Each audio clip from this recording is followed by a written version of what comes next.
అలాగనే మీ వ్యక్తిగత జాతకం తెలుసుకోవాలనుకుంటున్నారా? మీ పుట్టినటువంటి కాల సమయంలో మీకు తల్లిదండ్రులు పెట్టినటువంటి పేరు, డేటు, నెల, సంవత్సరం, సమయం వ్రాసి పంపించినట్లయితే 100 సంవత్సరాల జాతకాన్ని వ్రాసి సవివరంగా పంపించడం జరుగుతుంది. మీరు పుట్టినప్పుడు గ్రహ గమనాలు ఎలా ఉన్నాయి, ప్రస్తుతం ఎలా ఉంటున్నాయి, రాబోయే కాలంలో ఎలా ఉండబోతున్నాయో సవివరంగా సంపూర్ణంగా తెలియజేయడం జరుగుతుంటుంది.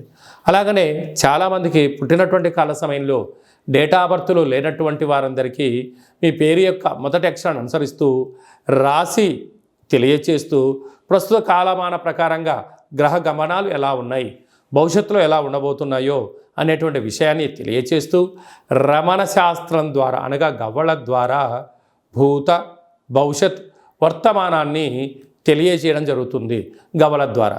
కనుక డేటా బర్త్లు లేనటువంటి వారికి గవ్వల ద్వారా జ్యోతిష్యాన్ని చెప్పడం జరుగుతుంది.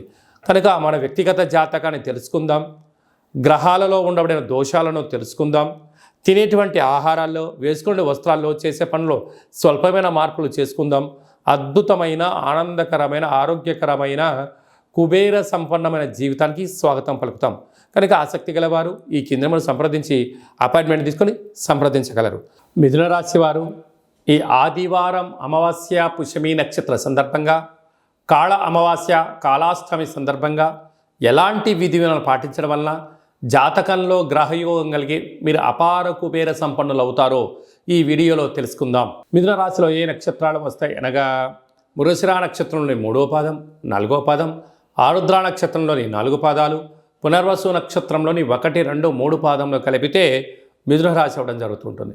చాలామందికి పుట్టినటువంటి కాల సమయంలో డేటా బర్త్లు లేనటువంటి కారణం వలన పేరు యొక్క మొదటి అక్షరాన్ని అనుసరిస్తూ ఆ రాశిని తెలుసుకునే ప్రయత్నం చేద్దాం. కా, కీ, కు, ఖం, అజ్ఞ, ఛ, కే, కో, హ అక్షరాల వారందరూ కూడా మిథున రాశి జాతకులే. మిథున రాశి యొక్క అధిపతి బుధుడు.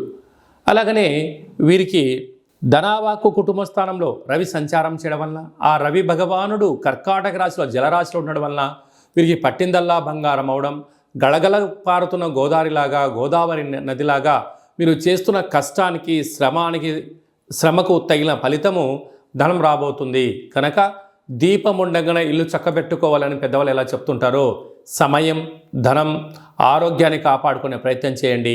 అంతా విజయము మిథున రాశి వారి సొంతం అని చెప్పి గమనించాలి.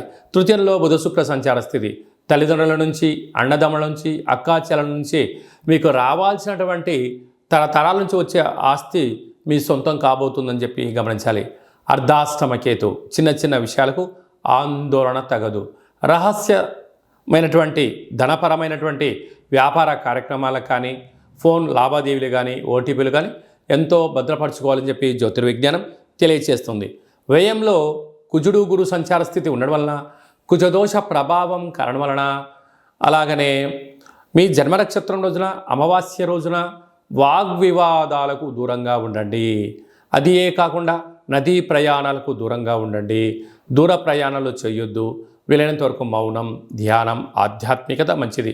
తెల్ల జిల్లేడు వృక్షం దగ్గర దీపము, తెల్ల జిల్లేడు యొక్క వేరును తీసుకొచ్చి ఇంట్లో పెట్టుకోవడం వలన అద్భుతమైనటువంటి మీతో పాటి రాబోయే తరాల వారందరికీ కూడా యోగం, ఆనంద సిద్ధిని, ఐశ్వర్య సిద్ధిని, అక్షయ సిద్ధిని, ధనపరమైనటువంటి యోగం మీరు అందిస్తారని చెప్పి గమనించాలి.